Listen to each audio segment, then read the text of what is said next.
মাত্র 1 মিনিটের মধ্যে আপনি আপনার ফোনপেটিকে লক করতে পারবেন। হ্যাঁ, তো চলুন আজকের ভিডিওটা স্টার্ট করা যাক। তো সবার প্রথম কী করতে হবে আপনাকে আপনার ফোনপেটি ওপেন করে নিতে হবে। তো আমি আমার ফোনপেটি ওপেন করে নিচ্ছি। ফোনপেটি ওপেন করে নেবেন।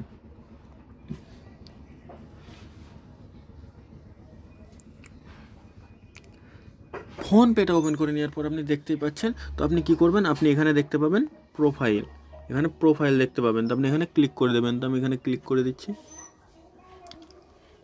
ক্লিক করার পর আপনি উপরের দিকে স্ক্রল করবেন। উপরের দিকে স্ক্রল করলে আপনি এখানে একটি অপশান দেখতে পাবেন, স্ক্রিন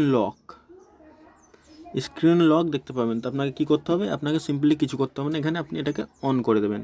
এটাকে অন করে দিলে কী হবে, আপনার ফোনে যে লক আছে, পাসওয়ার্ড বা প্যাটার্ন বা ফিঙ্গারপ্রিন্ট বা ফেস যাই লক আছে, ওই লকটি আপনার ফোনপেতে সেট হয়ে যাবে। এই কারণে কেউ আপনার ফোনপেটি